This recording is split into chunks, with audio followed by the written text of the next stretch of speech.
بسم الله الرحمن الرحيم ولتكن منكم أمة يدعون إلى الخير ويأمرون بالمعروف وينهون عن المنكر وأولئك هم المفلحون. Assalamualaikum warahmatullahi wabarakatuh. Bismillahirrahmanirrahim. Alhamdulillahirabbil alamin wa bihi nasta'in ala umuri dina wa din, wassalatu wassalamu ala asyrafil anbiya'i wal mursalin wa ala alihi wa sahbihi wa man sara ala nahjihi bi ihsanin ila yaumidin wa ba'd. Hadirin yang Allah muliakan, khususnya ibu-ibu, para akhwat dan jamaah laki-laki yang ikut menyaksikan kajian ini. Marilah kita membuka majelis ini dengan bersyukur kepada Allah Subhanahu wa taala atas segala nikmat dan karunia yang Allah berikan dan Allah limpahkan kepada kita, sehingga kita bisa berkumpul, kita bisa menuntut ilmu, kita bisa belajar apa yang menentukan kebahagiaan kita di dunia maupun di akhirat. Sebagaimana yang disampaikan Al-Imam Asy-Syafi'i rahimahullah, man kana yuridu dunya fa'alaihi bil ilm wa man kana yuridul akhirah fa'alaihi bil ilm. Barang siapa yang ingin dunia maka dia harus tahu ilmunya, dan barang siapa yang ingin akhirat dia pun juga harus tahu ilmunya. Maka bersyukurlah kita bisa berkumpul pada kesempatan kali ini. Selanjutnya salawat dan salam semoga senantiasa tercurahkan kepada junjungan kita Nabi kita Muhammadin sallallahu alaihi wasallam beserta para keluarga, para sahabat dan orang-orang yang istiqomah berjalan di bawah naungan sunnah beliau sampai hari kiamat kelak. Dan jangan lupa untuk meminta ilmu yang bermanfaat, hadirin sekalian. Allahumma inna nas'aluka ilman nafi'a wa na'udzubika min ilmin la yanfa'. Ya Allah, kami meminta ilmu yang bermanfaat dan kami berlindung dari ilmu yang tidak bermanfaat. Hadirin Allah muliakan, dan marilah perkuat syahadatain kita, iman kita, tauhid kita, dan komitmen kita dalam mengikuti Rasulullah sallallahu alaihi wasallam sebagai uswah hasanah kita dan sebagai nabi dan rasul kita. Dan hadirin Allah muliakan, berbicara tentang Ramadan yang tinggal beberapa jam lagi menyapa kehidupan kita insyaallah ta'ala, tentu saja tidak bisa dilepaskan dengan peran kaum Hawa. Tidak bisa dipungkiri bahwa wanita punya peran yang sangat besar di Ramadan. Wanita punya sejarah yang indah dengan bulan Ramadan. Oleh karena itu kita harus punya perhatian khusus dengan wanita dan ibu-ibu sekalian. Terlebih lagi ada kondisi-kondisi tertentu yang harus dijalani dan dialami oleh wanita ketika bersama dengan bulan Ramadan. Dan kita tahu bersama-sama bahwa semua harus dijalani dengan ilmu. Allah berfirman dalam surat Al-Isra ayat 36, "Wala taqfu ma laisa laka bihi ilmun." Dan janganlah Anda mengikuti sesuatu yang Anda nggak tahu ilmunya. Anda tidak tahu ilmunya.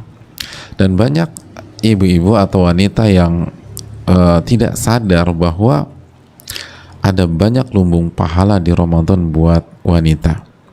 Ada banyak kesempatan beribadah bagi wanita. Sehingga opini bahwa wanita termarginalkan ya, atau tersisihkan karena sibuk dengan urusan dapur, lalu ribet dengan persiapan sahur, belum lagi ngurusin buka puasa, sehingga ibadahnya nggak maksimal, sehingga pahalanya sedikit. Itu perlu kita luruskan. Dan kalaupun ada kasus demikian, harus segera kita perbaiki, karena itu nggak benar. Perempuan itu punya lumbung pahala yang banyak di Ramadan, punya lumbung pahala yang sangat banyak di Ramadan, luar biasa. Dan hadirin Allah muliakan, maka jangan berkecil hati, karena banyak wanita itu merasa Ramadan sebelum ini nggak maksimal.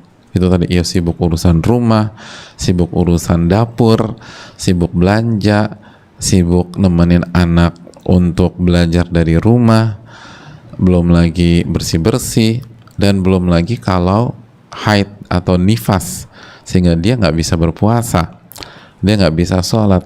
Maka itu semakin membuat banyak wanita atau banyak ibu-ibu yang galau dan sedih, dan merasa bahwa peluang untuk mendapatkan pahala, ampunan dosa, dibebaskan dari api neraka, lalu mendapatkan satu malam yang lebih berarti, lebih indah, dan lebih besar pahalanya dibanding 1000 bulan, hanya tinggal angan-angan kosong belaka. Dan sekali lagi itu nggak benar.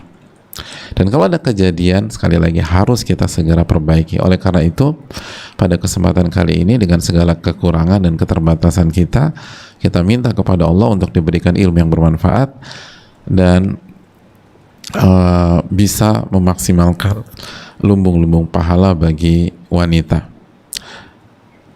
Hadirin yang Allah muliakan, ibu-ibu dan para akhwat, para wanita yang semoga dijaga oleh Allah Subhanahu wa taala. Lalu apa yang harus dilakukan oleh ibu-ibu atau para wanita agar bisa mendapatkan berbagai macam keutamaan di bulan Ramadan, dan hal-hal yang tadi menjadi isu di kalangan ibu-ibu dan wanita seperti tadi haid, nifas, sibuk di rumah, lalu ngurus anak, lalu siapin makan sahur, makan buka, dan lain sebagainya, itu tidak menjadi kendala, tidak menjadi halangan untuk mendapatkan pahala dan ampunan dari Allah Subhanahu wa taala. Hadirin Allah muliakan, yang pertama kita langsung saja biar efisien. Yang pertama, ibu-ibu sekalian dan para akhwat, selalu prioritaskan amalan hati dan iman kita. Ini penting. Prioritaskan amalan hati dan iman, ibu-ibu sekalian. Kedepankan itu. Karena kalau kita bicara kendala wanita dan kesulitan wanita untuk maksimal di Ramadan, kalau kita lihat semuanya berkaitan dengan fisik. Berkaitan dengan fisik. Itu yang membuat terkesan wanita nggak semaksimal laki-laki. Haid, fisik. Kondisi haid kan kondisi fisik. Nifas, fisik lagi. Hamil, fisik lagi-lagi. Menyusui, fisik. Beres-beres rumah, fisik. Nyiapin sahur, fisik lagi. Nyiapin buka, lagi-lagi fisik. Kolak itu kan fisik, hadirin. Lalu ngurus anak, fisik. Semua tentang fisik. Oleh karena itu, Al-Imam Ibnul Attar, salah satu ulama Syafi'i yang punya kitab Ahkamun Nisa, buku beliau khusus berbicara tentang hukum-hukum yang berkaitan dengan wanita, sangat menarik buku beliau. Salah satu ulama madhab Syafi'i ini mengatakan, hukmur rijal hukmun nisa fi jami'i a'malil qulub minal aqaidi wa ghairiha. Hukum bagi laki-laki itu sama dengan hukum bagi wanita dalam seluruh amalan-amalan hati yang berkaitan dengan akidah atau selain akidah. Jadi hukum bagi laki-laki sama dengan hukum wanita, atau sebaliknya hukum wanita sama dengan hukum bagi laki-laki jika kita bicara tentang jami' a'malil qulub, seluruh amal-amalan hati. Seluruh amalan hati. baik dalam masalah akidah atau selain akidah. Seluruh amalan hati nggak ada bedanya antara laki-laki dan wanita, nggak ada bedanya, nggak ada bedanya.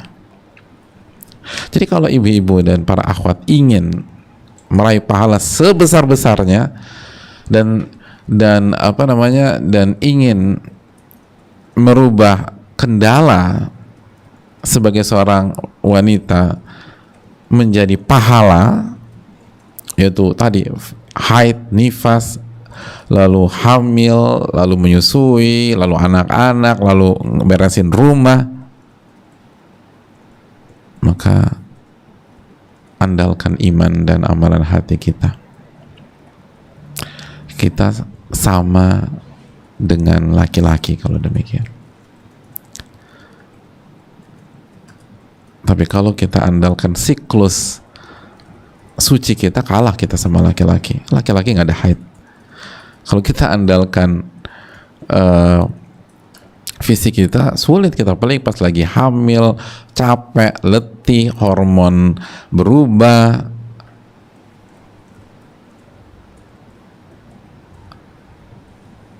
Kalau kita masuk dari kotak anak-anak, kita terus yang disalin sama para suami dan laki-laki. Anak kamu tuh urus, kena lagi kita nih. Padahal ini anak bersama. Emangnya kita Maryam apa, ngelahirin tanpa ayah? Kan itu ayahnya suami kita. Tapi kalau udah masalah aja, anak lo tuh, anak kamu.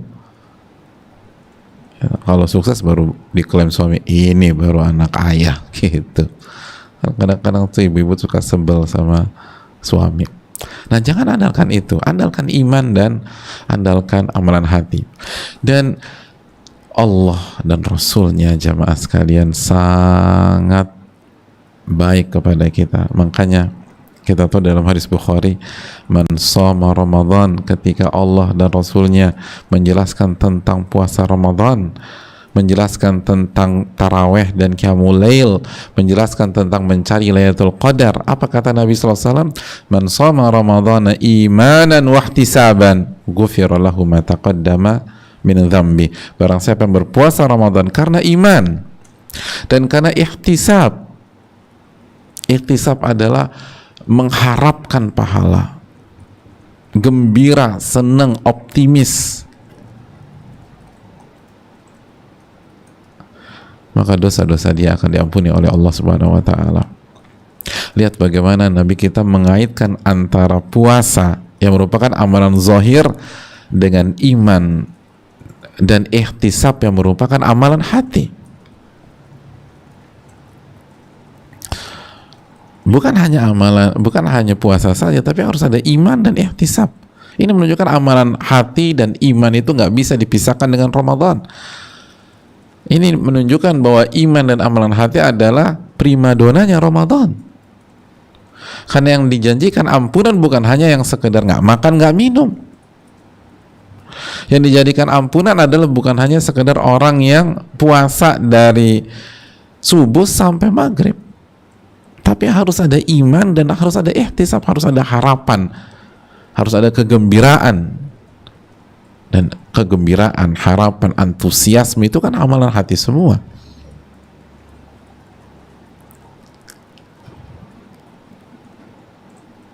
Jadi ketika ibu-ibu atau wanita, para akhwat sekalian, puasa lalu punya kendala, nggak bisa semaksimal suami-suami misalnya, tapi iman kita mengalahkan iman suami kita, iman kita mengalahkan para laki-laki itu. Kita yakin benar ini adalah perintah Allah, Allah lah yang mensyariatkan ini.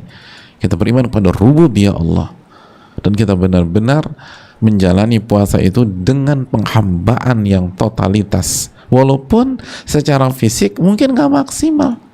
Kenapa? Karena lagi hamil misalnya. Kenapa? Karena harus ngurus anak, belajar dari rumah. Kalau anaknya 1, kalau anaknya 11 kayak main bola kan repot. Tapi walaupun demikian, dijalani dengan penuh iman, lalu happy banget gitu, walaupun ribet, crowdnya luar biasa, anaknya jungkir balik, yang ketiga kecemplung lah, yang keempat ketabrak dinding, bukan ketabrak mobil, jadi lagi main-main nabrak dinding, nangis pula, ada yang keempat jatuh dari tangga lah, tetap aja senang. Ya namanya juga anak-anak, senang aja. Kenapa senang? Bukan senang karena anaknya kecemplung, senang karena ini adalah bulan yang mulia dan saya masih diberi kesempatan oleh Allah untuk bisa puasa di bulan Ramadan. Kan senang aja udah. Jadi mau ribet kayak apa, senang udah. Insya Allah dapat pahala. Semoga dosa-dosa saya diampuni. Ini dosa-dosa saya banyak Pak Ustadz. Saya jadi istri juga belum berbakti banget sama suami. Saya berharap nih puasa itu dosa saya diampuni. Saya senang. Saya berharap sama Allah. Saya optimis. Nah, jadi walaupun kondisi rumah, ya Allah, kayak kayak kapal pecah gitu. Kapal pecah aja masih lebih artistik daripada rumah kita. Tapi tetap aja tuh, masya Allah, kita bahagia pelan-pelan. Bukan kapal pecah karena kita malas ya. Udah dibenerin berantakan lagi. Udah diberesin anak ke-10 gerocakin lagi. Udah dipel tiba-tiba setengah jam kemudian anak yang ke-11 buat tuh ruang tamu banjir lagi. Pokoknya nggak karu-karuan. Imanan wahtisaban. Oh ini luar biasa hadirin. Imanan wahtisaban. Karena iman dan ihtisab mengharapkan pahala dari Allah. Lalu juga man qama Ramadan, barang siapa yang qiyamul lail, yang taraweh dengan iman wahtisaban, ghufira lahu ma taqaddama min dzambi. Barang siapa yang qiyamul lail, salat tarawih dengan iman dan ihtisab, maka dosa-dosanya akan diampuni oleh Allah Subhanahu wa taala. Mungkin sebagian ibu-ibu nggak bisa tarawih lama-lama. Kenapa? Aduh, udah nggak kuat Pak Ustadz. Atau nggak bisa lama-lama itu bukan karena nggak kuat, tapi karena harus megang anak. Anak masih kecil-kecil, 7, kan nggak bisa dilepas begitu aja. Suami mah enak, aku mau ke masjid ya. Terus ini 7 pasukan kita gimana? Ya kamu lah sebagai ibu. aku lagi. Tapi senang ngarepin pahala, gitu. Jadi tarawehnya kalau suami itu bisa 2 jam, 3 jam, kita tuh 1 jam tuh udah alhamdulillah. Kenapa? Bukan karena malas, tapi karena kondisi. Atau kita lagi hamil misalnya, kan susah kan. Udah gitu hamil tua, suruh berdiri pula ketika taraweh, imamnya baca Al-Baqarah, subhanallah, ada aku di rumah aja. Terus mungkin sambil duduk gitu ya. Tapi jangan tanya imannya para wanita-wanita tersebut. Yakin, seyakin-yakinnya sama Allah. Oh, pokoknya imannya tuh berbinar banget. Senang nih Ramadan. Dan ihtisab, ngarepin pahala, ngarepin ampunan, gembira ketika ngerjain. Banyak laki-laki walaupun 2 jam ngantuk dia. Ngantuk dia. Istrinya di rumah senang aja tuh, masya Allah. Bisa jadi istri lebih besar pahalanya. Para wanita, para ibu besar pahalanya karena senang. Bukan senang karena karena bacaannya kulhu sama kuliah karena singkat, bukan. Kulhu juga pahalanya kan senilai sepertiga Quran. Tapi senangnya itu, ini kesempatan saya dapat pahala. Ini kesempatan saya untuk menggugurkan dosa. Jadi tarawih itu walaupun mungkin kuantitasnya nggak bisa selama para laki-laki, karena urusan kita banyak, tapi kalau kita kerjakan karena iman dan ihtisaban, bisa jadi kita dapat mengalahkan pahala banyak para laki-laki di sana. Banyak para laki-laki, bukan semua, karena banyak juga laki-laki itu luar biasa ibadahnya dan iman dan amalan hatinya. Jadi hadirin Allah muliakan, ini kesempatan kita kedepankan iman dan amalan hati. Lalu ketika Nabi SAW berbicara tentang Lailatul Qadar, man qama Lailatul Qadar, barang siapa yang menghidupkan Lailatul Qadar karena iman, lagi-lagi iman, wahtisaban, lagi-lagi ihtisab, ghufira lahu ma taqaddama min dzambi, maka Allah akan ampuni dosa-dosanya yang telah lalu. Jadi rugi orang yang tidak fokus pada iman dan ihtisab, amalan hati. Jadi jamaah sekalian, kedepankan ini. Prioritaskan dan terus prioritaskan. Dan bukankah Ahlussunnah wal Jamaah adalah orang-orang yang senantiasa menomorsatukan tauhid dan akidah, menomorsatukan iman dalam semua aktivitas-aktivitasnya. Itu yang perlu kita tanamkan. Kalau rasanya fisik kita kalah, kita harus kedepankan iman dan amalan hati kita. Iman dan amalan hati kita. Lihat Sumayyah, jamaah. Sumayyah itu radhiyallahu ta'ala anha, fisik boleh lemah, fisik boleh disiksa, tapi iman, beliau adalah ikon wanita-wanita beriman kepada Allah. Jadi secara fisik Sumayyah nggak bisa apa-apa. Beliau disiksa dan akhirnya mati syahid, jadi syahidah. Tapi kenapa begitu harum nama beliau? Iman dan mengharapkan surga. Makanya kata Nabi SAW, sabran ala Yasir fa inna maw'idakumul jannah. Bersabarlah keluarga Yasir, karena janji Allah kepada kalian adalah surga.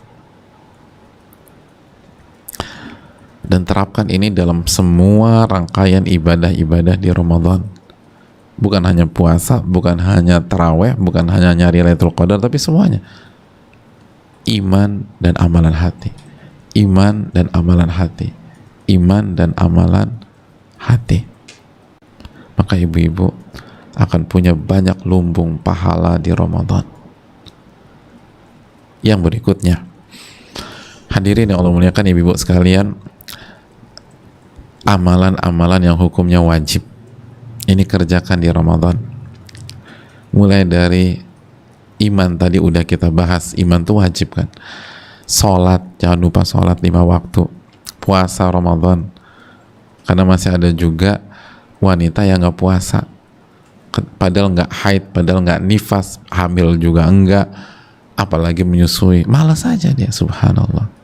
Gimana mau dapat pahala? Jadi sholat 5 waktu itu dijaga, puasa, dan jangan sampai puasa nggak sholat. Ini masih banyak kita nih puasa nggak sholat.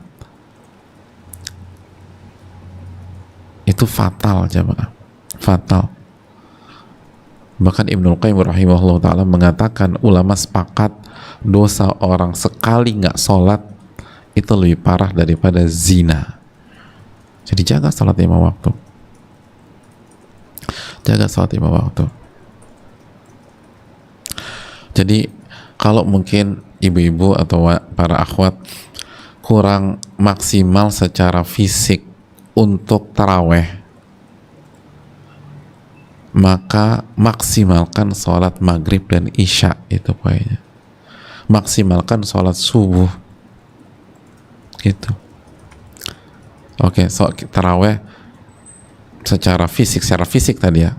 Karena kalau secara iman dan ihtisab nggak ada alasan, kita udah bahas tadi. Tapi secara fisik mungkin kita nggak maksimal. Kenapa? Harus megangin anak, jagain anak, harus beres-beres rumah, harus ngurus dapur, pembantu nggak ada.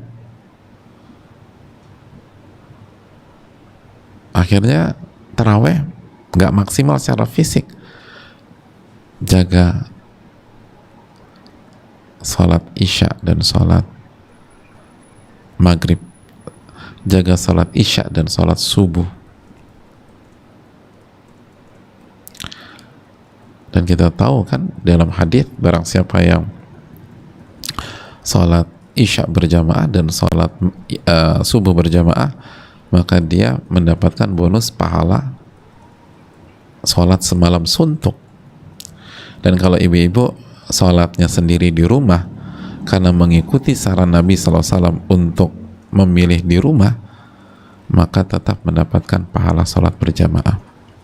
Makanya jaga sholat isya dan subuh gitu. Baru kita sholat tarawih semampunya. Tapi tetap fight sholat tarawih, tapi jaga dulu amalan wajib. Jaga amalan wajib. Terus juga di antara amalan wajib yang penting nih ibu sekalian, taat sama suami bagi yang sudah berumah tangga. Taat sama suami. Taat sama suami. Itu hal yang penting. Ada sebagian ibu-ibu demi bela-belain bukber berjamaah atau ya namanya juga bukber berjamaah, masa bukber sendiri. Aduh, ini nggak bener nih ustadznya. Namanya bukber pasti berjamaah. Demi bela-belain bukber, akhirnya bersih tegang sama suami. Aku mau izin bukber sama teman-temanku ya. Nggak boleh. Kamu tuh gimana sih, nggak pengertian? Akhirnya debat aja. Hadirin, bukber itu sunnah. Taat sama suami wajib. Kenapa akhirnya ngotot kerjaan yang sunnah sampai harus mencederai kewajiban? Ada ibu-ibu ngotot ingin sholat tarawih di masjid, padahal suaminya nggak ridho. Suaminya ingin istrinya di rumah aja, tetap ngotot. Tapi kan beb, tapi kan gitu lah. Serangan tapikan, pokoknya terus tapikan. Sholat tarawih itu kan sunnah. Kenapa ngotot? Akhirnya nggak taat sama suami. Apa kata Nabi SAW? Kata Nabi SAW kan, idza shalatil mar'atu khamsaha, jika seorang wanita sholat 5 waktu, wasamat syahraha, lalu puasa Ramadan, wa hassanat farjaha, lalu dia menjaga kehormatan dan kemaluannya. Dia jaga kehormatan, dia jaga kemaluan. Wa ata'at ba'laha, dan dia taat kepada suaminya, taat sama suaminya. Dakhalat min ayyi abwabil jannati sya'at, maka dia masuk surga dari pintu surga manapun yang dia inginkan. Sebagaimana dalam hadis targhib wa tarhib, dalam riwayat yang lain kilalaha, akan ada pengumuman, dia dipanggil udkhuli al-jannata min ayyi abwabil jannati syi'ti, masuklah kamu ke surga dari pintu manapun yang kamu inginkan. Taat sama suami, kata Nabi SAW. Kadang-kadang kita suka disorientasi dan lupa skala prioritas. Taat sama suami penting, dan ini keuntungan jadi wanita. Keuntungan jadi wanita. Kalau kita buat simple hidup wanita yang sudah berumah tangga, udah jaga hak Allah, lalu jaga hak suami. Insya Allah selebihnya itu uzur kalau misalnya kita nggak maksimal. Insya Allah tiket surga. Makanya itulah pesan Nabi SAW dalam hadis di atas kan. Idza shalatil mar'atu khamsa, barang siapa yang sholat 5 waktu, itu hak Allah. Shamat syahraha, puasa Ramadan, itu hak Allah. Wa hasanat farjaha, dan dia menjaga kehormatan dan kemaluannya, itu hak Allah, lalu hak suami. Jika sudah menikah, hak Allah, hak suami, lalu ata'at ba'laha, hak suami, masuk surga. Itu maksudnya. Bukan berarti hanya ngerjain itu aja, tapi jaga hak Allah, lalu hak suami, aman. Maka Ramadan ini jadilah momentum untuk menjaga hak suami kita. Jangan justru gara-gara ngotot mengerjakan kebaikan yang sunnah, akhirnya kita nusyuz, durhaka kepada suami. Akhirnya durhaka kepada suami.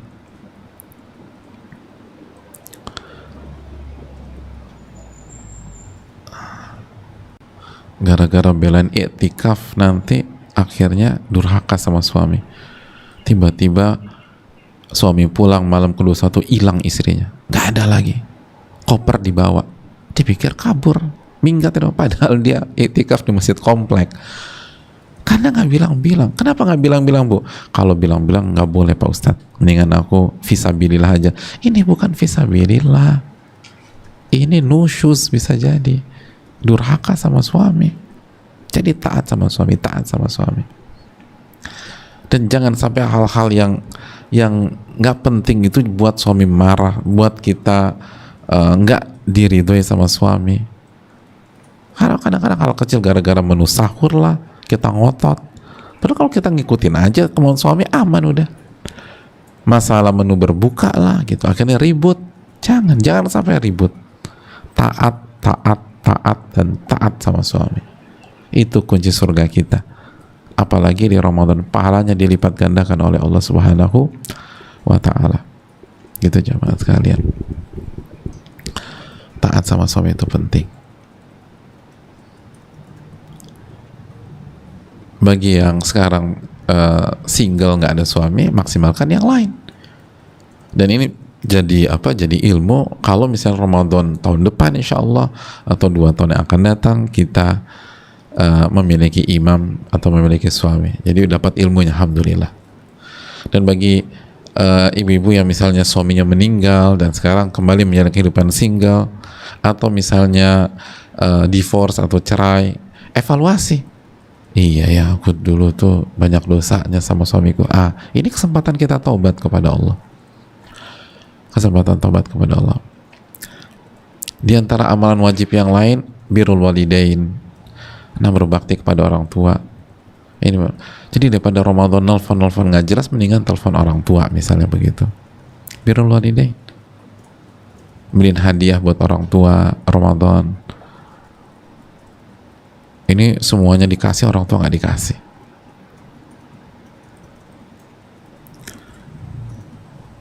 Jadi berbakti kepada orang tua itu penting. Allah ta'ala alam. Kita lanjutkan. Yang ketiga, setelah amalan wajib, agar Ramadan ini kita punya lumbung pahala banyak, ibu-ibu sekalian, jaga lisan dan jaga diri. Jaga lisan, jaga telinga, jaga diri kita. Dari apa? Dari hal-hal yang haram.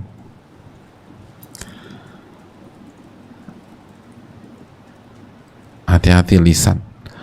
Nabi kita SAW bersabda, man lam yada' qawla zur, wal amala bihi. Dalam hadis Bukhari, man lam yada' qawla zur, barang siapa yang tidak meninggalkan ucapan az-zur. Apa maksudnya ucapan zur? Ucapan az-zur itu ucapan yang bohong dan seluruh ucapan yang batil. Dan di antara ucapan batil apa? Gibah, fitnah, namimah, adu domba. Semua batil. Atau ucapan yang kasar, ucapan yang kotor, yang nggak bagus, itu semua qaul az-zur.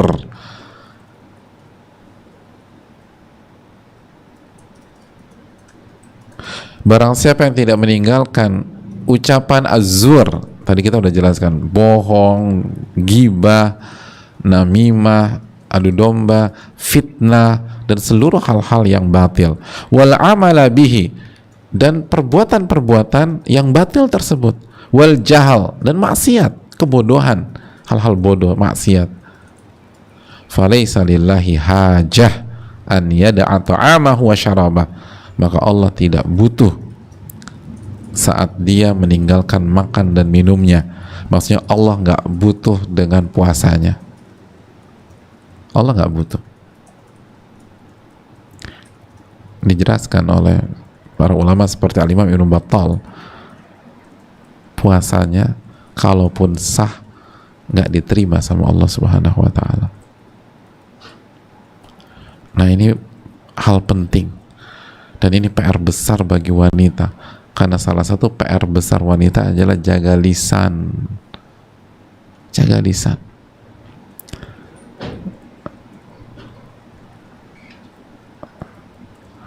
Karena yang menyebabkan wanita wanita masuk neraka dan menjadi penghuni neraka terbanyak selain kufur nikmat sama suami, apa? Yukthirna la'nah, banyak melaknat dengan lisan mereka. Lisannya nggak bagus, lisannya nggak bagus. Hadis Ibnu Majah. Itu menyebabkan banyak wanita menjadi, atau itu menyebabkan mayoritas penghuni neraka adalah wanita. Lisannya nggak bagus. Maka ibu-ibu sekalian jaga lisan, jaga lisan. Kata Jabir bin Abdullah mengatakan tentang orang-orang yang puasa nih, ibu-ibu harus dengar. Idza sumta, jika Anda berpuasa, falyasum sam'uka, maka pendengaran kamu harus ikut puasa, kata Jabir. Harus ikut puasa. Wa basaruka, dan matamu harus ikut puasa. Wa lisanuka anil kadhibi wal maharim, dan lisanmu harus ikut puasa dari semua kebohongan dan hal-hal yang haram. Jadi semua ikut puasa, diri kita tuh puasa, pendengaran puasa. Jadi jangan ulang, tadi kenapa sih kamu dengerin Bu Fulanah ngomongin orang? Aku kan cuma dengar, aku nggak ikut gibah. Pendengaran tuh harus puasa juga, nggak boleh dengar. Dan ibu-ibu harus tegas. Jadi sebagian ibu-ibu atau sebagian kita nih nggak tegas dengan dalih, bukan kita yang bicara, kita hanya dengerin. Dan kenapa nggak tegas? Nggak enak. Padahal itu bisa menghancurkan pahala puasa kita kalau di Ramadan. Kalau di luar Ramadan dosa besar. Karena gibah itu butuh pendengar, Bu. Yang namanya gibah itu ada pendengar. Kalau nggak ada pendengar, itu bukan gibah, itu kesurupan. Atau dia agak-agak nggak waras, dia ngomong sendiri. Jadi ini rukun gibah gitu loh, kalau kita pakai bahasa Islam. Harus ada pendengar gibah tuh. Makanya jaga lisan. Makanya apa kata Al-Imam Ibnul Jauzi? Simak baik-baik. Al-Imam Ibnul Jauzi dalam kitabnya At-Tabsirah, beliau mengatakan wala budda min mulazamati samti 'anil kalamil fahish wal ghibah. Orang yang berpuasa itu khususnya dia harus senantiasa diam. Jadi harus latihan diam. Harus sering diam dan selalu diam dari ucapan-ucapan yang fahish, ucapan yang keji, yang buruk, dan dari gibah. Nggak boleh buka mulut untuk gibah. Nggak boleh buka mulut untuk ucapan-ucapan yang buruk. Nggak boleh. Fa innahu ma shama man dhalla ya'kulu luhuman nas. Karena nggak bisa dikatakan puasa orang yang senantiasa memakan daging manusia. Puasa itu menahan diri dari makan dan minum. Gimana bisa dinamakan puasa orang yang makan dan makannya daging manusia pula? Masa bisa dikatakan puasa, kata Ibnul Jauzi rahimahullah. Oh, ini tajam, Bu. Sebagian kita bingung, kok maksudnya apa sih Pak Ustadz? Kok jadi kanibal begitu? Oh, mari kita simak surat Al-Hujurat ayat berapa? Ayat 12 ya. Wala yaghtab ba'dukum ba'dha ayuhibbu ahadukum an ya'kula lahma akhihi maitan fakarihtumuh. Artinya, dan janganlah di antara kalian suka menggunjing satu sama lainnya. Jadi janganlah kalian itu cari-cari kesalahan orang, dan janganlah menggunjing satu dengan yang lain. Jangan kita ngomongin orang lain. Adakah seorang di antara kalian yang suka memakan daging saudaranya yang sudah mati tersebut? Pastilah kalian jijik terhadap itu. Makan bangkai. Ghibah itu makan bangkai. Itulah maksud dari Al-Imam Ibnul Jauzi rahimahullah. Bagaimana bisa dikatakan berpuasa orang yang suka makan bangkai manusia ketika puasa?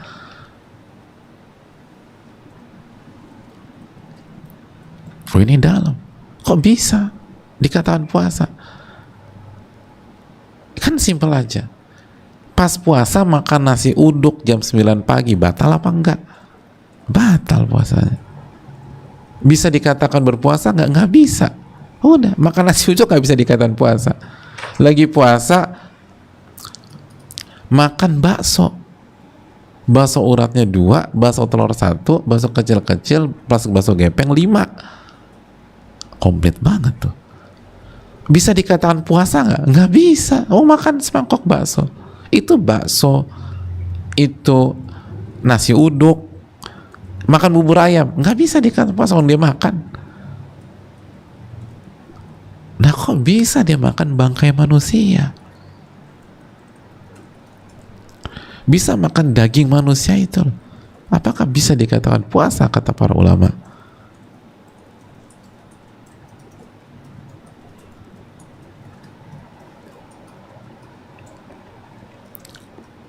Walaupun perlu kita ketahui, mayoritas ulama mengatakan orang yang ghibah puasanya sah, tapi bisa jadi tidak mendapatkan pahala apapun. Hanya sebagian kecil para ulama mengatakan puasanya batal. Sebagian kecil, tapi mayoritas puasanya sah. Tapi itu tadi, kok bisa Anda tegas mengatakan tidak pada ketoprak, tapi kenapa kita nggak tegas mengatakan tidak pada bangkai dan daging manusia? Itu nggak bisa dicerna oleh nalar loh. Ibu-ibu lagi puasa, terus ada yang nawarin gado-gado, dan makanan favorit kita gado-gado. Kita lagi puasa, lalu ada yang nawarin ayam goreng, dan makanan favorit kita ayam goreng. Kita tolak apa enggak? Enggak, Pak Ustadz.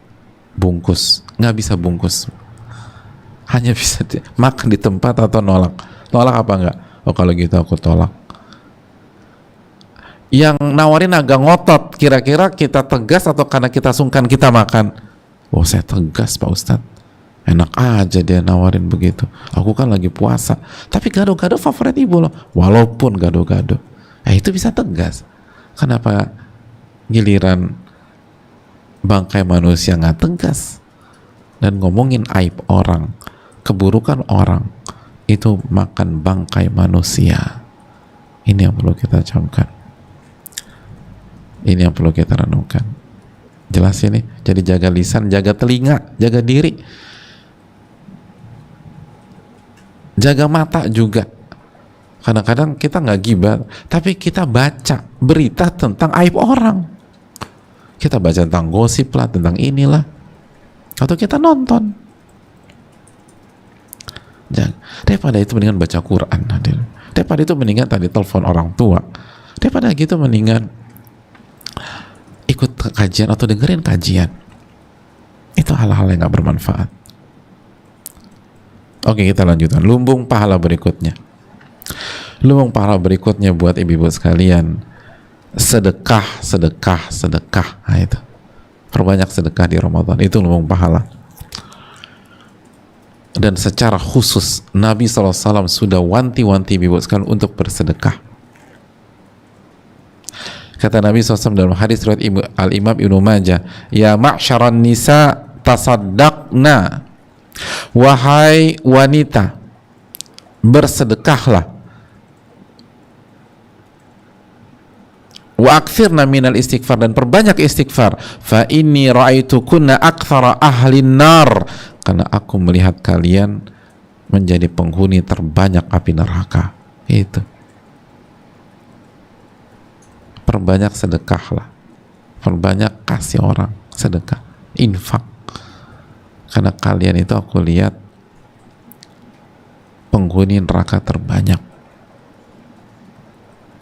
Jadi perbanyak sedekah, perbanyak ngasih, perbanyak infak, kasih. Ini waktunya di Ramadan. Jangan hitung-hitungan.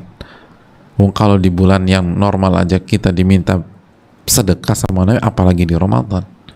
Dan ini penekanan untuk para wanita dan ibu-ibu, sedekah. Sedekah. Makanya alhamdulillah banyak ibu-ibu apalagi udah ngaji itu punya kesadaran besar. Makanya seringkali bahwa sumbangan dari sisi ibu-ibu jauh lebih banyak daripada sumbangan dari jamaah laki-laki. Nggak semua, tapi banyak kasus. Alhamdulillah. Ini yang diinginkan, kesadaran bersedekah wanita itu harus besar. Dan di Ramadan ada banyak yang bisa kita lakukan. Bisa sedekah kepada fakir miskin, jelas, bantu. Bisa kasih anak yatim, atau bisa kasih makan orang yang berbuka, man fattara shaiman, barang saya memberikan makan berbuka kepada orang yang berpuasa, itu bisa. Bisa kasih hadiah, bisa juga.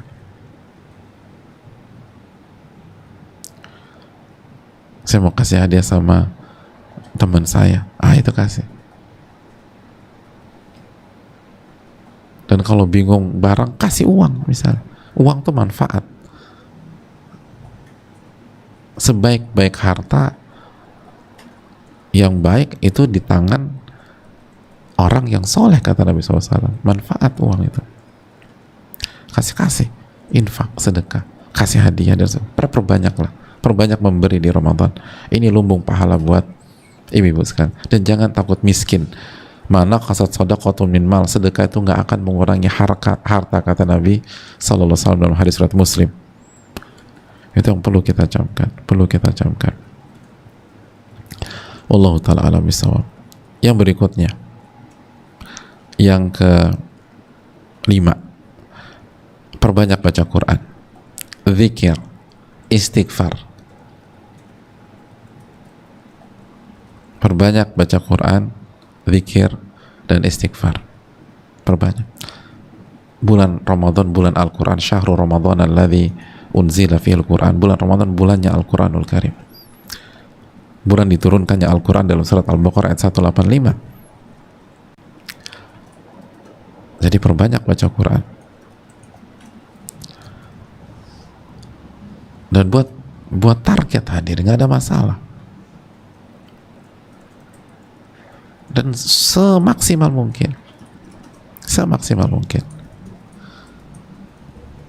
Ada waktu, pokoknya perbanyak interaksi dengan Al-Quran, baik secara membaca atau pentadaburan atau mempelajari maknanya, mengamalkan, mendakwahkan. Itu ini bulannya Al-Quran, bulannya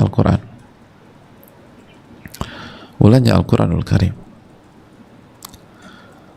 Dan para ulama luar biasa.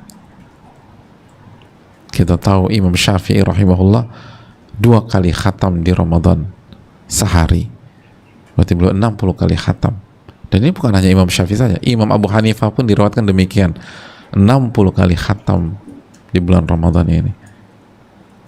Maka kita ukur-ukur diri deh.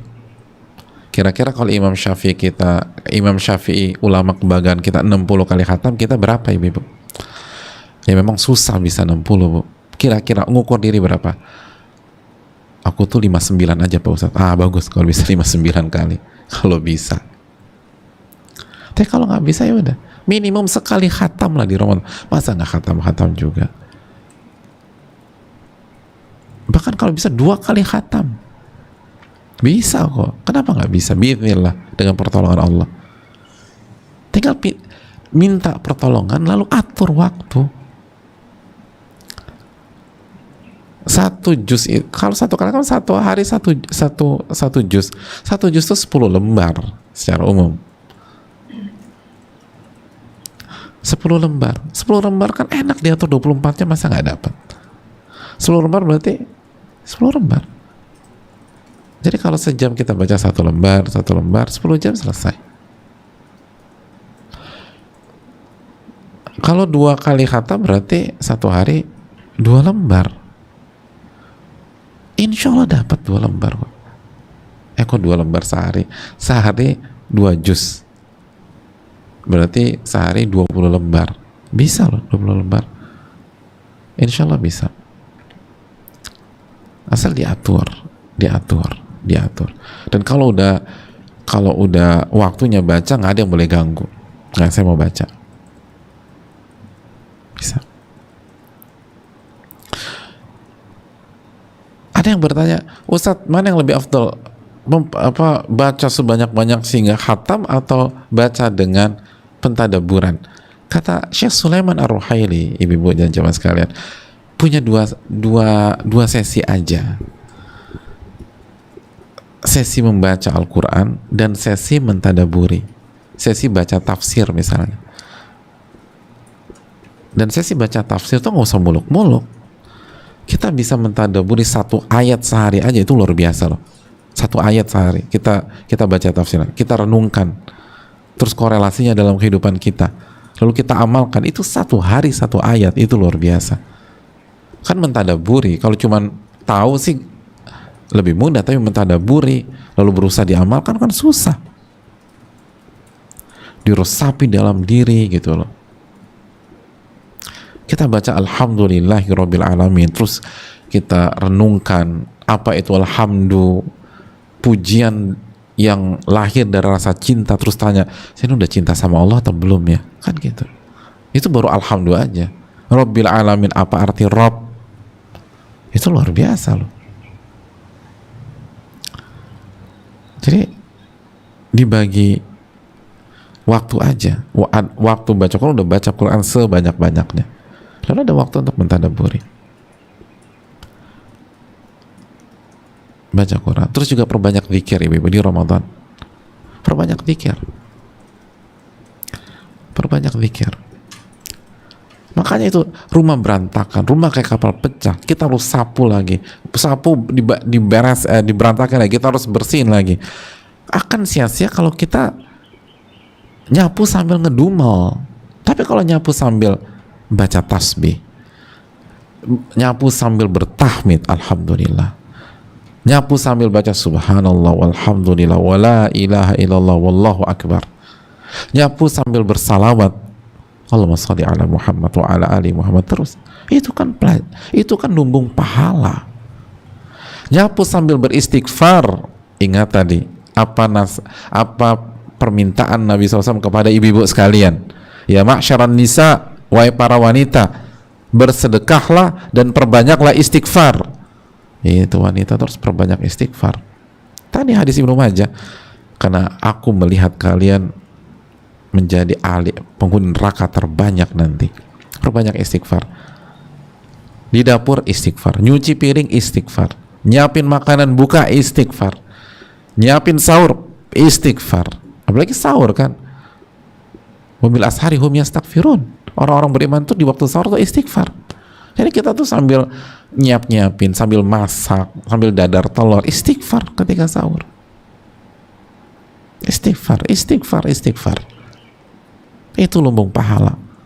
Kita ini ngelepasin banyak waktu, banyak menit, banyak jam percuma.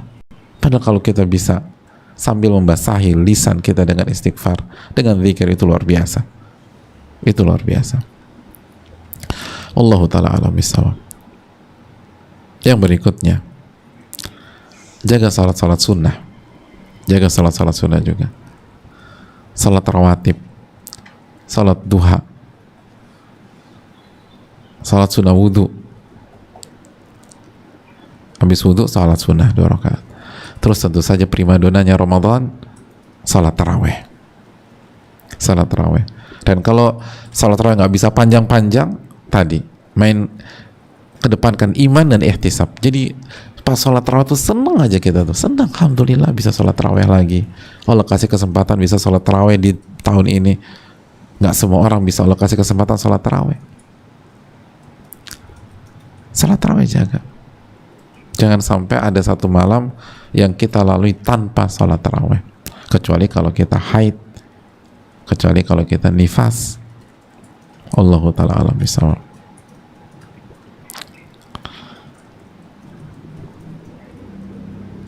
Yang berikutnya, hadirin yang Allah muliakan,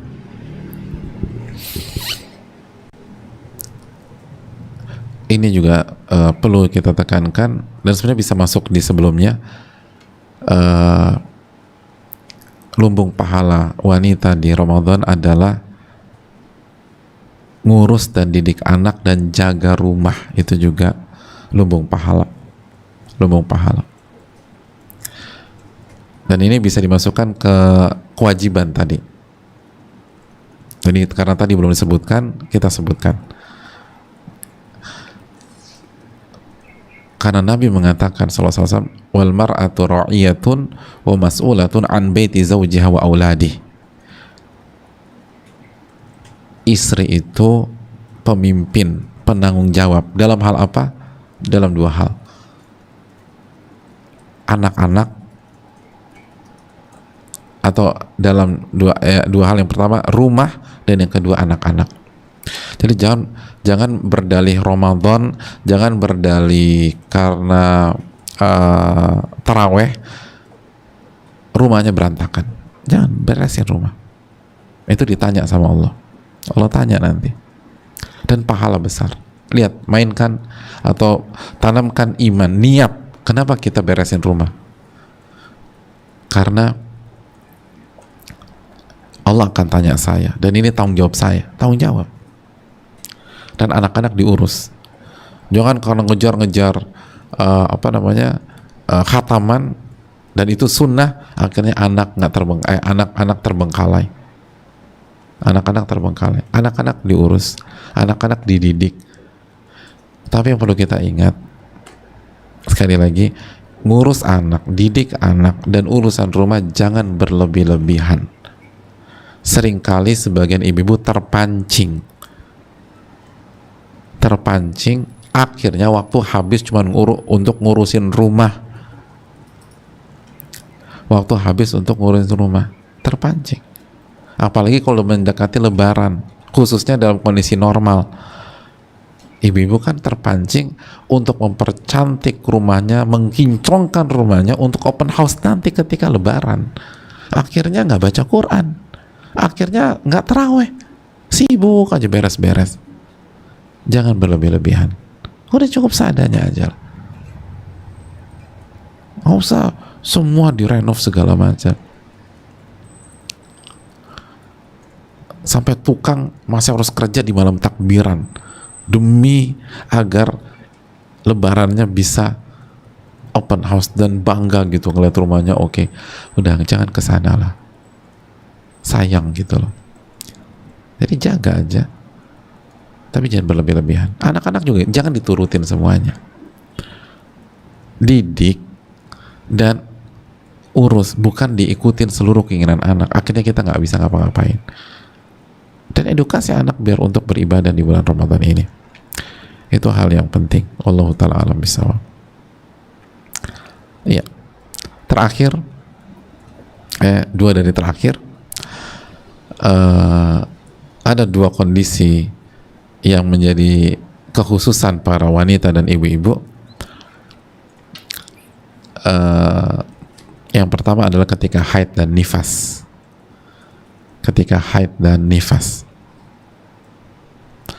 Apakah kita kehilangan lumbung pahala? Jawabannya tidak. Kita masih bisa mendapatkan lumbung pahala kita. Caranya gimana? Singkat cerita, yang pertama lagi-lagi kedepankan iman dan amalan hati. Iman bahwa ini memang ditakdirkan oleh Allah untuk kaum Hawa. Ini memang Allah takdirkan untuk wanita. Berimanlah dengan rububiyah Allah Subhanahu wa taala. Iman itu pahalanya paling besar, jamaah. Jadi jangan sedih, jangan kesal. Artinya sedih itu, kesal sama takdir itu jangan. Berimanlah. Lalu silakan sedih. Sedih natural yang lahir dari semangat untuk bisa beribadah maksimal, semangat untuk bisa puasa full dan sholat full. Nah, sedih natural itu pahala. Bukankah sebagian para sahabat yang tidak bisa ikut perang Tabuk bersama Nabi karena nggak punya uang, itu sedih, hazanan kata Allah, sedih. Dan hadis ini sudah kita bahas di Riyadhus Shalihin. Sedih karena nggak bisa ikut karena alasan syar'i. Sedih. Sama seperti wanita nggak bisa sholat taraweh, nggak bisa sholat, nggak bisa puasa, ada rasa sedih. Dan itu karena alasan syar'i. Maka apa kata Nabi SAW tentang sahabat-sahabat yang tidak ikut perang Tabuk? Kata Nabi SAW, tidaklah Anda melakukan perjalanan ini atau melewati sebuah lembah kecuali mereka mendapatkan pahala kalian semua. Habasahumul udhru, karena mereka tidak ikut berjuang karena alasan syar'i. Jadi nggak ikut beramal karena alasan syar'i, itu membuat seseorang mendapatkan pahalanya, mendapatkan pahala, dapat pahala. Dan apabila ibu-ibu sekalian, atau ada di antara ibu-ibu yang kalau haid itu kemana-mana, sakitnya luar biasa, nanti nyerang kepala, nyerang perut, maka ingat sabda Nabi SAW yang kita bahas dalam Riyadhus Shalihin, idza maridul abdu aw safar kutiba lahu mithlu ma kana ya'malu muqiman sahiha. Jika seorang hamba sakit atau safar, maka dia tetap mendapatkan pahala amalan yang dia kerjakan atau yang biasa dia kerjakan ketika dia sedang mukim atau sedang sehat. Ada banyak wanita ketika haid sakitnya luar biasa, akhirnya nggak bisa baca Quran. Baca Quran aja nggak bisa. Zikir aja susah banget zikir. Ikut kajian nggak bisa. Nah, dia tetap dapat pahala. Tetap dapat pahala. Terus dia sedih gitu, aduh aku nggak bisa. Sedih yang natural itu, bukan sedih karena menolak takdir atau nggak terima sama takdir, tapi sedih spontanitas karena ingin beribadah, itu dapat pahala. Jadi amalan iman dan amalan yang kedua bagi wanita haid dan nifas, dia harus ingat terus apa arti ibadah. Ibadah itu menjalankan perintah dengan ikhlas dan menjauhi larangan. Maka jangan berpikir ibadah hanya menjalankan perintah, karena ibadah itu menjalankan perintah dan menjauhi dan meninggalkan larangan. Sekarang saya mau tanya, ketika wanita haid, ada larangan nggak dari Allah? Ada. Apa larangannya? Larangan sholat dan larangan puasa. Maka kata para ulama, pada saat seorang wanita tidak berpuasa karena taat kepada larangan Allah, karena mencari ridho Allah, lalu dia tidak sholat karena taat kepada Allah dan mencari ridho Allah, maka pada saat dia tidak sholat dan pada saat dia tidak puasa, dia sedang beribadah kepada Allah Subhanahu wa ta'ala. Allahu Akbar. Maka pada saat wanita haid tidak sholat asar hari ini, dia sedang beribadah kepada Allah. Jika dia niat karena Allah, taat sama larangan Allah. Begitu hadirin yang Allah muliakan. Makanya sebagian ulama ketika membahas tentang apakah wanita haid boleh meminum obat penunda haid, apakah wanita boleh meminum obat sehingga dia tidak haid di Ramadan, sehingga haidnya tertunda? Kata para ulama seperti Syekh Sathri, sebagian ulama seperti Syekh Sathri, jawabannya boleh jika tidak ada efek samping dan tidak membahayakan diri dia. Tapi kata Syekh Sathri, untuk apa dia minum obat tersebut? Untuk apa dia minum? Karena hasilnya sama aja. Maksudnya, iya. Kenapa dia mau minum obat tersebut? Agar bisa beribadah. Ketahuilah, ketika wanita tidak sholat karena menjauhi larangan, taat sama Allah, ketika Allah larang, maka itu pun ibadah. Maka nggak ada bedanya. Jadi kalau kita bisa simpulkan, pada saat wanita suci lalu dia sholat dan puasa Ramadan, maka dia beribadah dari pintu atau dari sisi menjalankan kewajiban dan perintah. Jadi dia beribadah dari sisi menjalankan perintah. Dan pada saat dia haid dan dia tidak sholat, dia tidak puasa Ramadan karena taat kepada Allah, maka dia beribadah kepada Allah dari sisi yang lain, yaitu meninggalkan yang dilarang. Sama-sama ibadah, cuman beda kotak saja. Kotak yang pertama menjalankan perintah, kotak yang kedua meninggalkan larangan. Sama-sama ibadah. Makanya kata Syekh Sastri, salah satu pakar fikih papan atas dunia hari ini, boleh, tapi buat apa? Kan tujuannya untuk ibadah kan? Ini ibadah juga. Yang jadi masalah banyak wanita karena tidak tahu ilmunya, dia tidak merasa dia sedang beribadah kepada Allah, padahal itu ibadah kepada Allah. Dan sebaliknya, kalau dia ngotot untuk sholat dan puasa, dosa dia, dan sholat puasanya nggak sah karena dia melanggar larangan. Wallahu ta'ala alam bisawab. Yang ketiga buat wanita haid dan nifas, kerjakan ibadah-ibadah lain yang diperbolehkan seperti zikir, istighfar, baca Al-Quran.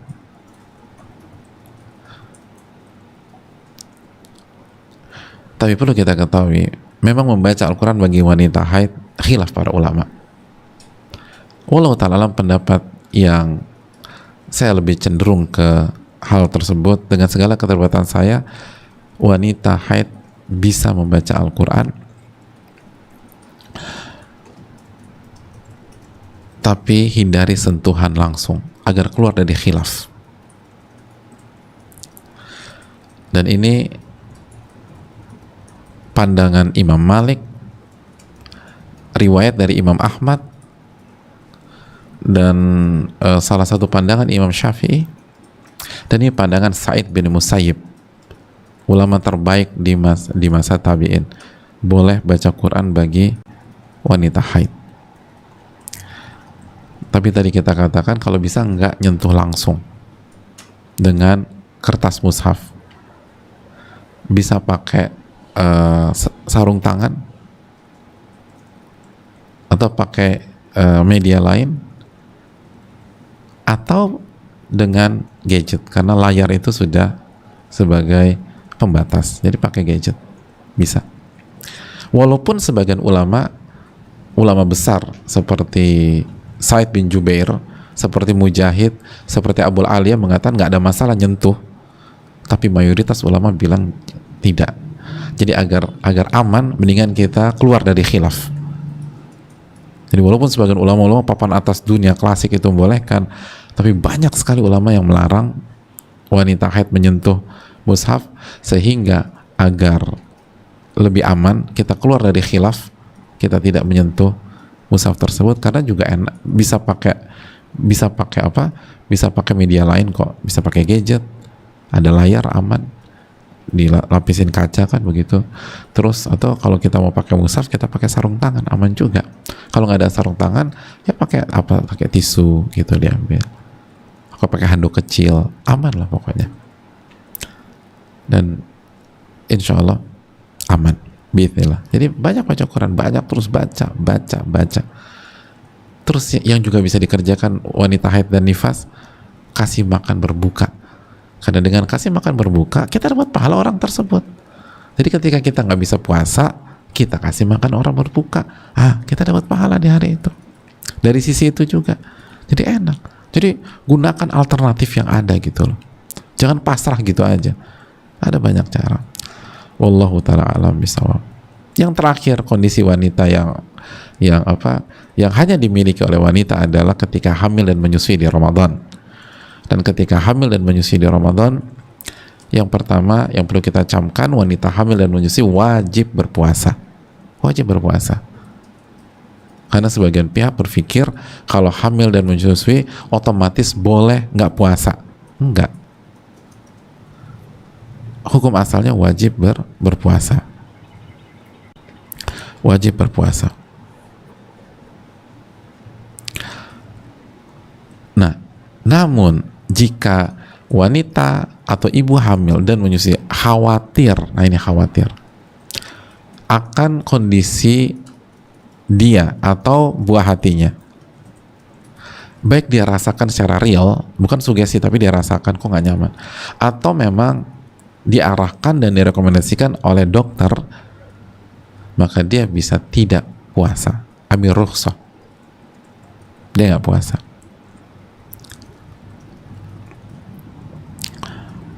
Lalu apa yang harus dia lakukan? Terjadi khilaf para ulama. Khilafnya pelik. Setidaknya ada 3 pandangan. Yang pertama qadha saja, yang kedua fidyah saja, kasih makan orang 1 fakir miskin untuk 1 hari, yang ketiga qadha dan fidyah dengan perincian. Kita nggak bahas ini secara detail, tapi intinya wallahu ta'ala bisawab, khilaf ini kuat ya, khilaf ini sangat kuat, khususnya antara yang qadha dan yang fidyah. Dengan keterbatasan ilmu saya sampai detik ini, saya lebih cenderung ke fatwanya Abdullah bin Abbas, yaitu cukup dengan fidyah, walaupun khilaf kuat dan mungkin kita akan dengar pandangan yang berbeda dari guru kita atau ustadz kita yang lain. Wallahu ta'ala, itu keterbatasan saya. Seperti qadha, diantaranya diriwayatkan fatwanya Ali bin Abi Thalib dan lain sebagainya. Jadi pandangan kuat, dan bukan saatnya kita bahas ini secara detail. Ini kesimpulan saja agar kita bisa menjalankan di atas ilmu dan pandangan para ulama. Lalu kalau kita nggak berpuasa, maksimalkan dengan yang lain, baca Quran, sama berzikir, sholat kita masih bisa, jangan lupa sholat, dan juga kasih makan orang yang berbuka, biar kita dapat pahalanya juga. Kalau kita khawatir dan akhirnya kita nggak puasa, kasih makan orang berbuka, kita dapat pahala orang tersebut. Dan satu lagi yang paling penting, bahwa ini jika ibu menyusui tidak dalam kondisi nifas. Tapi kalau seorang wanita memiliki 2 keadaan, nifas dan menyusui, maka dia wajib tidak puasa, nggak boleh puasa. Nifas nggak boleh puasa, dan nanti dia mengqadha. Jadi pembahasan kita tadi itu jika tidak ada nifas. Kalau dia nifas, kan ibu menyusui kan seringkali ada memiliki 2 keadaan, menyusui dan nifas. Kalau nifas, maka hukumnya sama dengan haid, dia harus mengqadha. Wallahu ta'ala bisawab, ini yang bisa disampaikan, semoga bermanfaat. Cukup panjang, tapi semoga Allah memberikan keberkahan kepada kita, dan semoga Allah Subhanahu wa ta'ala memberikan taufik kepada kita. Kesimpulannya adalah lumbung pahala buat wanita sangat banyak, diantaranya kedepankan iman dan amalan hati, lalu prioritasan amalan wajib, sholat, puasa, taat suami, terus didik anak, jangan lupa tadi kita masukkan, dan juga tanggung jawab pada rumah kita, itu tanggung jawab wanita rumah. Berbakti pada orang tua juga masuk, itu yang kedua. Yang ketiga, jaga lisan dan diri dari hal-hal yang haram, hati-hati ghibah, ibu-ibu sekalian. Lalu yang keempat, sedekah. Lalu yang kelima, baca Quran, zikir, istighfar. Lalu yang keenam, jaga sholat sunnah, khususnya taraweh. Tadi kita masukkan juga anak dan rumah ke hal yang wajib tadi. Lalu yang keenam, ada 2 kondisi khusus. Yang pertama haid dan nifas, dan yang kedua hamil dan menyusui. Ini yang bisa disampaikan. Jazakallahu khairan. Kita buka sedikit waktu untuk sesi tanya jawab.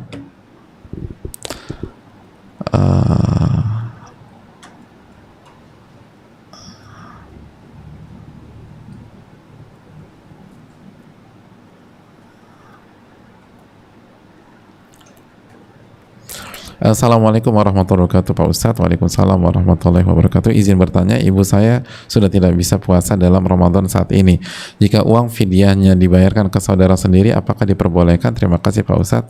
Assalamualaikum Pak Ustadz. Waalaikumsalam warahmatullahi wabarakatuh. Boleh jika saudara kita miskin, tapi kalau saudara kita nggak miskin, enggak, karena fidyah itu untuk fakir miskin. Wallahu ta'ala bisawab, dan umum.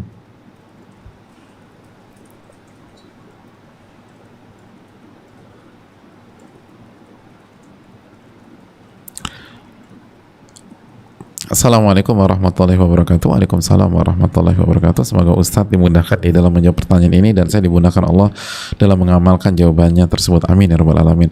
Dan semoga Ustadz, tim panitia kajian selalu di dalam ketaatan kepada Allah dan selalu dalam lindungan Allah. Amin ya rabbal alamin. Izin bertanya, kalau kita sudah sholat taraweh harus sholat tahajud di sepertiga malamnya? Apakah ada batasan waktu untuk sholat tarawih, atau bolehkah sholat tarawih 4 rakaat setelah isya, sisanya 4 rakaat plus witir di sepertiga malam? Mohon penjelasannya Ustaz. Jazakallahu khairan, barakallahu fiik. Fikri Barul, makasih banyak. Secara singkat aja ya, bahwa yang pertama, waktu sholat malam atau sholat tarawih itu dari ba'da isya sampai detik terakhir sebelum subuh. Itu bebas, kita mau kerjakan kapan aja bisa. Tapi yang paling afdal di sepertiga malam terakhir, kalau tidak menyulitkan atau tidak kalau tidak sulit dan tidak susah. Jadi sepanjang malam itu pada isya sampai detik terakhir sebelum subuh itu bisa dipakai buat sholat taraweh. Terus berikutnya, apakah kalau kita sudah sholat taraweh harus sholat tahajud sepertiga malamnya? Tidak. Bahkan sholat tarawih pun juga tidak wajib, semuanya masuk kategori sunnah. Tapi kalau kita terbangun lalu kita bisa, maka bagus banget gitu loh. Habis tarawih lalu kita sholat lagi, tapi jangan witir kembali jika kita sudah sholat witir sebelumnya, karena Nabi SAW bersabda, la witrani fi lailah, tidak ada 2 witir dalam satu malam. Tidak ada 2 witir dalam satu malam. Jadi kalau kita kebangun tuh sepertiga malam terakhir, udah kita salat 2 rakaat salam, 2 rakaat salam, 2 rakaat salam, udah selesai. Sesuai dengan kemampuan kita. Apakah ada batasan waktu untuk salat tarawih? Jelas ada. Waktunya 1 detik terakhir sebelum subuh. Atau bolehkah salat tarawih 4 rakaat setelah isya, sisanya 4 rakaat plus witir di sepertiga malam? Jawabannya insya Allah diperbolehkan. Boleh dicicil. Dan ulama mengatakan, bos, sholat tarawih atau sholat lail, setiap 2 rakaatnya itu sholat yang independen. Jadi nggak harus dikerjakan satu paket, nggak. 2, misalnya 3, kita sholat 6 rakaat, lalu kita harus pulang. Misalnya dapat kabar di rumah ada sesuatu yang urgent, ya udah kita pulang dari masjid, atau misalnya kita sholat di kantor kita pulang, atau misalnya di rumah tiba-tiba anak nangis, lalu kita batalkan rakaat yang ke-8, lalu kita urus anak, terus nanti baru setelah itu kita lanjutkan lagi, nggak ada masalah. Wallahu ta'ala misal, mungkin itu. Makasih banyak. Dan salah satu alasan kenapa salat taraweh salat tahajud boleh dilakukan lagi setelah taraweh, karena sekali lagi pandangan mayoritas para ulama, dan ini 4 imam madhab, bahwa boleh lebih dari 11 rakaat. Berdasarkan sabda Nabi SAW, salatul laili mathna wa idha khasya ahdukum subha fa'utir biwahida. Salat lail itu atau salat tarawih itu 2 rakaat salam, 2 rakaat salam, 2 rakaat salam. Kalau salah seorang dari kalian khawatir masuk waktu subuh, maka tutup dengan 1 witir. Jadi 2 rakaat salam, 2 rakaat salam, 2 rakaat salam, dan Nabi tidak sebutkan batasan dari sisi rakaat. Nabi hanya menjelaskan batasannya kalau khawatir waktu subuh. Jadi ke waktu, bukan ke jumlah rakaat. Wallahu ta'ala bishawab.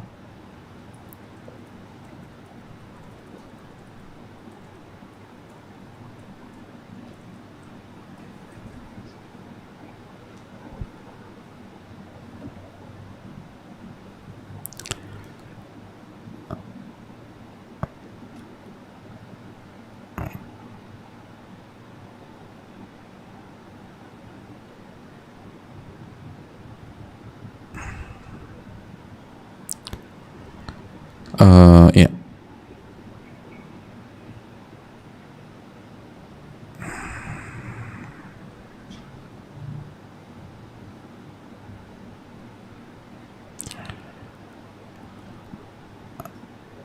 Pertanyaan.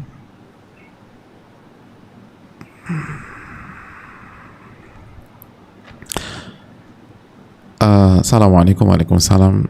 Izin menyampaikan pertanyaan untuk ya, ahsanallahu ilaik wa iyyak. Ustaz, izin bertanya, saya adalah seorang ibu baru dengan bayi 5 bulan dan seorang ibu rumah tangga yang mengurus rumah tangga tanpa adanya mbak. Jujur Ustaz, semenjak ada baby saya kesulitan untuk memanage waktu. Untuk mengerjakan kerjaan rumah saja saya suka terbengkalai karena sibuk mengurus baby yang tidak mau ditinggal. Terlebih lagi bayi saya akan menjalani empasi ketika menjelang 10 hari terakhir Ramadan. Jujur saya deg-degan sekali Ustaz. Di satu sisi saya takut juga tidak fokus Ramadan dan malah fokus ke empasi anak saya. Mohon saran untuk pembagian waktu bagaimana ya Ustadz agar bisa menjalankan kewajiban sebagai ibu rumah tangga ibu seorang bayi sambil memaksimalkan Ramadan agar saya tidak keteteran. Empasi itu kan makanan pertama ya, fase setelah ASI eksklusif, benar nggak sih? Empasi ya, empasi itu singkatannya makanan pertama, makanan pertama setelah ASI kali ya, ya pokoknya gitu deh. Caranya tadi kita kedepankan iman dan amalan hati, jamaah. Dan ingat tadi, mengurus anak itu pahalanya besar nggak? Makanannya besar nggak? Makanannya besar nggak? Pahalanya besar nggak? Besar. Itu kewajiban kan? Itu kewajiban. Jadi pahala wajib, enak gitu. Ya alhamdulillah dapat pahala wajib. Oh, empasi itu makanan pendamping ASI. Nah itu makanan pendamping ASI. Gitulah ada. Empasi itu makanan pendamping ASI. Jadi setelah fase ASI eksklusif ya. Ya itu seringkali hektik ibu-ibu. Jadi niatkan ketika empasi itu ini menjalankan kewajiban, pahalanya besar. Makanya niat karena Allah dan menjalankan kewajiban mengurus anak, pahalanya gede, pahalanya besar. Dan kalau kita niatnya ikhlas itu pahalanya lebih besar daripada amalan sunnah loh. Pahalanya lebih besar daripada amalan sunnah seperti sholat tarawih. Tapi bukan berarti itu pembenaran untuk kita malas sholat tarawih, enggak. Tadi mungkin tarawih kita nggak terlalu maksimal, tapi kita lakukan dengan iman, dengan harapan, dengan senang. Terus juga ketika kita memberikan makanan pendampingan kepada anak, kita juga bahagia, kita yakin ini sebuah amal soleh. Maka kalau amalan hati kita itu, maka luar biasa. Bagaimana cara tetap ikut kajian di saat punya baby dan tidak punya ART? Apakah boleh saya mendengar kajian sambil menggendong bayi misalnya?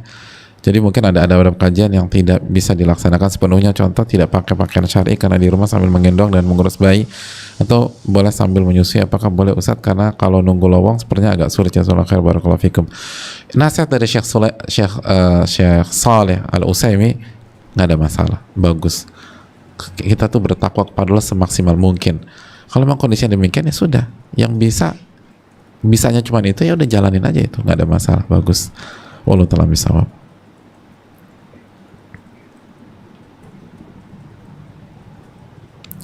Assalamualaikum warahmatullahi wabarakatuh. Waalaikumsalam warahmatullahi wabarakatuh. Barakallahu fiik Ustadz, fiikum barakallah. Semoga Allah senantiasa merahmati dan menjaga Ustadz beserta keluarga, tim kajian, dan segenap kaum muslimin dimanapun berada. Mohon izin bertanya Ustadz terkait ibadah wanita di bulan Ramadan. Bila seorang istri mempunyai target-target ibadah Ramadan, khatam Quran, tadabbur Quran, dan lain-lain, dan menghabiskan sebagian besar malam Ramadan dengan ibadah, apakah harus minta izin dulu kepada suami? Misalnya suami ngajak berbincang, mengajak tidur lebih awal, tapi istri memilih menuntaskan bacaan Al-Qurannya, apakah berdosa? Syukran Ustaz, jazakallahu khairan, barakallahu fikum. Intinya bahwa yang harus izin suami adalah amalan-amalan sunnah yang jika kita kerjakan itu bisa mengambil waktu suami atau mengganggu hak suami terhadap diri kita. Seperti misalnya apa?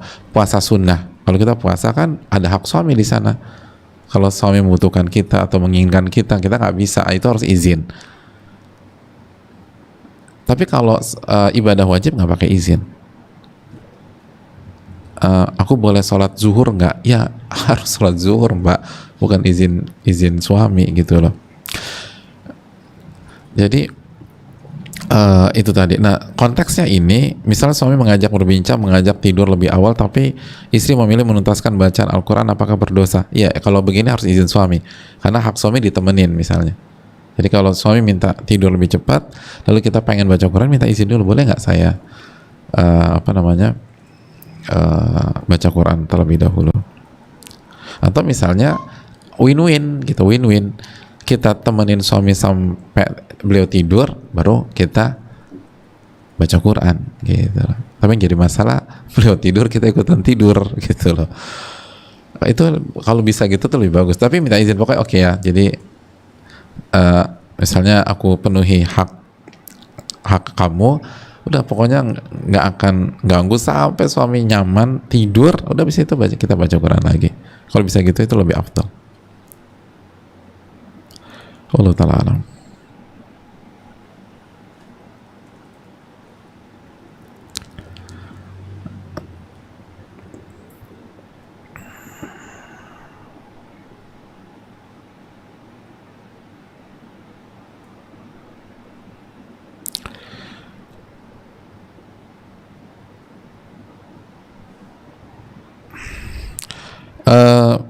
Assalamualaikum Ustadz. Waalaikumsalam. Semoga Ustadz, keluarga, panitia kajian, semua kaum muslimin selalu diberikan Allah kesempatan dan kesehatan lahir batin untuk beribadah di bulan Ramadan.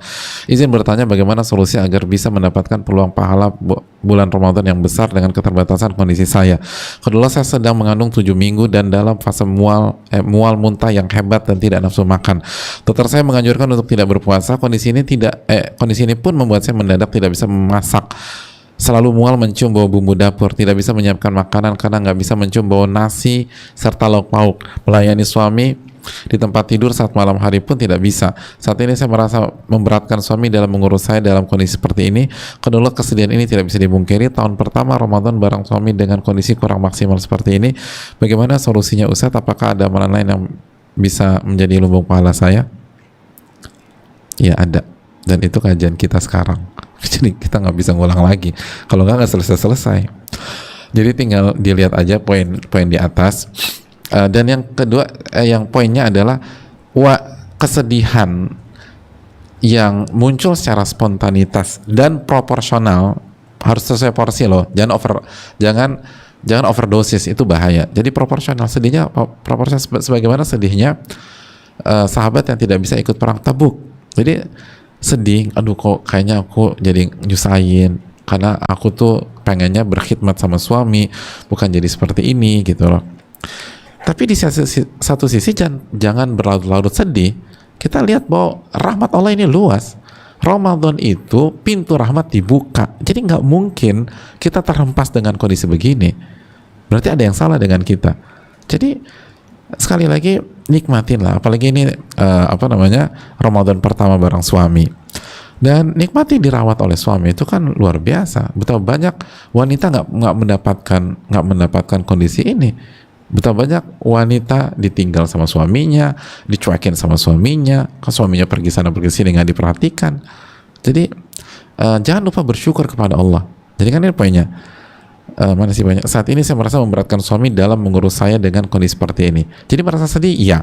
Tapi jangan lupa kita juga harus menumbuhkan rasa bersyukur kepada Allah dapat suami seperti ini. Dan itu akan memotivasi kita dan buat kita optimis dan semangat lagi beribadah. Dan perubahan hormon wajar ya. Perubahan hormon wajar dan penciuman berubah itu banyak sekali bumil merasakan itu, nggak usah khawatir.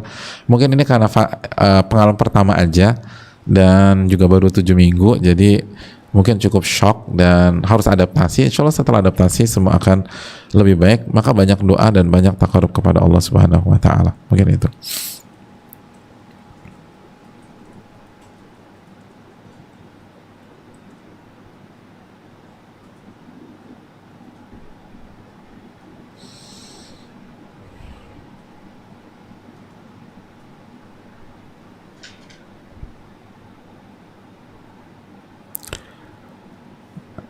Ya, Assalamualaikum Ustaz. Waalaikumsalam. Izin bertanya, jika seorang ibu tidak puasa Ramadan karena menyusui, maka akan membayar fidyah dan mengganti puasa di hari lain.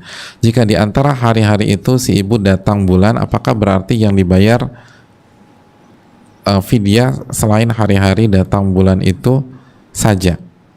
Syukran, jazakallahu wabarakallahu fikum. Terima kasih. Yang pertama, kalau saya ditanya sampai detik ini saya lebih cenderung ke pandangan yang cukup fidyah. Hanya saja kalau jamaah atau ibu yang bertanya lebih mengikuti pandangan ulama yang membayar fidyah plus puasa, maka itu hak masyarakat umum yang mengikuti ulama kita. Jadi nggak ada masalah.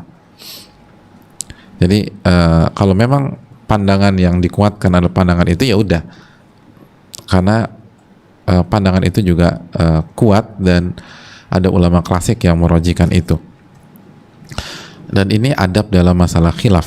Makanya Syekh Satri pernah ditanya tentang salah satu pakar ulama fikih besar, pernah ditanya tentang sebuah masalah fikih, kalau nggak salah tentang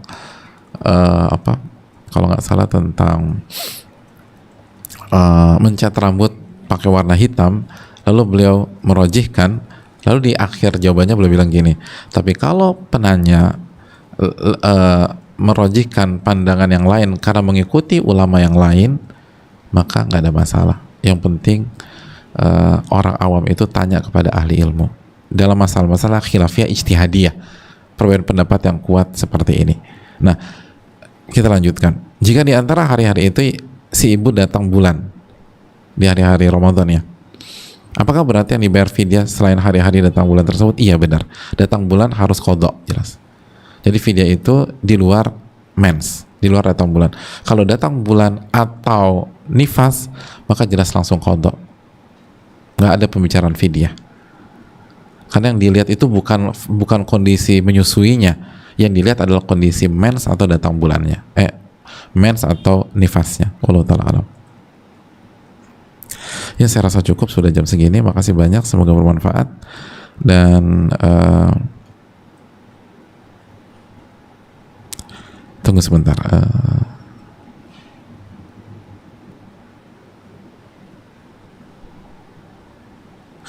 Ini penting. Assalamualaikum warahmatullahi wabarakatuh. Waalaikumsalam warahmatullahi wabarakatuh. Ustaz, semoga Ustaz dan tim serta semua kaum muslimin selalu dalam lindungan Allah Subhanahu wa taala. Izin bertanya Ustaz, saya seorang ibu 2 anak yang saat ini sedang hamil muda dan masih menyusui anak kedua. Udah hamil dan menyusui komplit nih. Kemarin saat ikut webinar kesehatan puasa untuk ibu hamil di Muhajir Project, saya ceritakan kondisi saya dan disarankan tidak berpuasa. Namun insya Allah besok saya tetap berusaha untuk berpuasa. Kalau misal memang setelah dicoba nanti saya tidak bisa berpuasa, mohon nasihat Ustaz agar saya bisa tetap mendapatkan banyak pahala di bulan Ramadan walaupun nanti tidak bisa berpuasa. Jazakallahu khair wa barakallahu fikum Ustaz. Ya, makasih. Tadi kita katakan kasih makan orang berbuka, lalu kerjakan semua amal ibadah yang lain, zikir, baca Quran, lalu banyak sholat sunnah dan lain sebagainya. Dan dalam kasus ini yang penting, ketika misalnya dokter bilang disarankan untuk tidak berpuasa, apakah kita harus ngikutin saran dokter tersebut? Walau ta'ala misawab, jika kita merasa baik-baik saja dan kita yang paling tahu diri kita dalam case seperti ini ya, ini kan kondisi yang dimana kita bisa ngerasain langsung. Ini bukan seperti penyakit yang silent killer gitu loh, tapi ini kondisi yang kita bisa ngerasain sound, kayaknya oke nih gitu loh, kayaknya bisa nih. Tapi jadi kalau kita, apalagi kita punya pengalaman, mungkin kan ini udah 2 anak dan ini hamil ketiga, jadi berbekal pengalaman, lalu keyakinan itu penting banget. Terus juga kita tahu diri kita tahu kondisi kita. Dan tadi juga dan beliau juga sampaikan mau coba, dan kalau ternyata nggak bisa akan berbuka, jadi nggak akan ada pakai mazhab maksa, maka bagus gitu loh, nggak masalah. Intinya jangan maksa dan akhirnya membawa diri kita ke kebinasaan atau ke kondisi yang membahayakan diri kita. Jadi silakan aja, kalau kita yakin ya dan kita tahu kondisi kita, lalu tawakal sama Allah, insya Allah Allah kasih kekuatan. Dan kalau misalnya ternyata ada kondisi yang membuat kita menurun, silakan batalkan. Ya, makasih banyak atas atensi dan semoga Allah memberikan taufik kepada kita, dan jangan lengah, tetap minta agar kita dipertemukan di bulan Ramadan tahun ini, jamaah sekalian. Allah membalikkan Ramadan, dan semoga Allah Subhanahu wa taala memberikan taufik kepada kita untuk bisa beramal di bulan Ramadan kali ini, dan selamat menjalankan ibadah Ramadan jika hilal terlihat di sore hari ini, dan kalau tidak terlihat berarti insya Allah besok malam kita mulai tarawih. Ini yang bisa disampaikan, semoga bermanfaat. Subhanakallahumma wa bihamdika la ilaha illa anta astaghfiruka wa atubu ilaik. Rabbana taqabbal minna. Assalamualaikum warahmatullahi wabarakatuh. ولتكن منكم أمة يدعون إلى الخير ويأمرون بالمعروف وينهون عن المنكر وأولئك